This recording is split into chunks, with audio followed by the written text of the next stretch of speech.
আসসালামু আলাইকুম, কেমন আছেন সবাই? আশা করি সবাই ভালো আছেন। যে যেখান থেকে এই ভিডিওটি দেখছেন সবাইকে শুভেচ্ছা জানাচ্ছি। আজকের ভিডিওতে জানিয়ে দিব কুয়েতের সর্বশেষ খবর। প্রথমেই জানিয়ে দিচ্ছি নতুন শিশুদের আকামা সংক্রান্ত একটি গুরুত্বপূর্ণ আপডেট। 11 জানুয়ারি 2026 কুয়েত মন্ত্রী পরিষদে উপপ্রধানমন্ত্রী ও স্বরাষ্ট্রমন্ত্রী শেখ ফাহাদ ইউসুফ নাগরিক তথ্য ব্যবস্থাপনায় একটি নতুন সিদ্ধান্ত জারি করেছেন, যা আজ থেকেই কার্যকর হয়েছে। সেখানে বলা হয়েছে যে কুয়েতে সদ্য জন্ম নেওয়া অর্থাৎ নতুন শিশুর আকামা নবায়নের জন্য 120 দিন সময় দেওয়া হবে। 120 দিন অর্থাৎ 4 মাসের মধ্যে আকামা নবায়ন করতে হবে এবং নতুন সিভিলিটি কার্ডের জন্য আবেদন করতে হবে।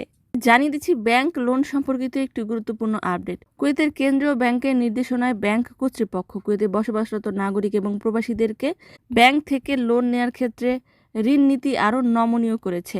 সেখানে বলা হয়েছে যে 3000 দিনার বেতনের একজন প্রবাসী 70,000 দিনার পর্যন্ত ঋণ পেতে পারে। পক্ষান্তরে 1500 দিনার বেতনধারী একজন প্রবাসী সর্বোচ্চ 50,000 দিনার পর্যন্ত ঋণ পেতে পারে এবং 600 দিনার পর্যন্ত বেতনধারী একজন প্রবাসী 15,000 দিনার পর্যন্ত ঋণ পাওয়ার যোগ্য হবে। এবং কিস্তির ব্যাপারে নির্দেশনা দেওয়া হয়েছে, মাসিক কিস্তি ঋণ গ্রহীতার আয়ের 40% এর বেশি হওয়া উচিত নয়। জানিয়ে দিচ্ছি কুয়েতস্থ বাংলাদেশ দূতাবাসের একটি বিশেষ ঘোষণা। সকলের অবগতির জন্য জানানো যাচ্ছে যে 18 জানুয়ারি 2026 রোজ রবিবার পবিত্র শবে মেরাজ উপলক্ষে বাংলাদেশ দূতাবাসের সকল কর্মসূচি বন্ধ থাকবে। পরবর্তীতে 19 জানুয়ারি 2026 রোজ সোমবার দূতাবাস যথারীতি খোলা থাকবে। অন্যদিকে পবিত্র রমজানের ব্যাপারে একজন বিশিষ্ট আবহাওয়াবিদ জানিয়েছেন যে ফেব্রুয়ারি মাসের 19 তারিখ সম্ভাব্য রমজানের প্রথম দিন উদযাপিত হতে পারে।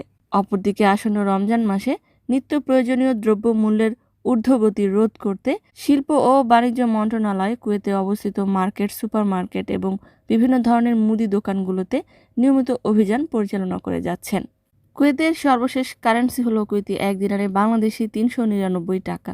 সর্বশেষ গোল্ড প্রাইস হলো 1 গ্রাম 22 ক্যারেট স্বর্ণের দাম 40 দিনার 959 পয়সা। কারেন্সি এবং গোল্ড প্রাইস সময়ের তারতম্যে কম বেশি হতে পারে। সম্মানিত ভিউয়ার্স, আজকের মতো এই ছিল আপডেট। পুরো ভিডিওটি দেখার জন্য ধন্যবাদ। এ ধরনের ভিডিও পেতে চাইলে ইউটিউব চ্যানেলটিকে সাবস্ক্রাইব করে দিবেন, ফেসবুক পেজটিকে লাইক এবং ফলো করে দিবেন। যারা পূর্বেই করেছেন সবাইকে ধন্যবাদ। আজকের মতো বিদায়। আল্লাহ হাফেজ।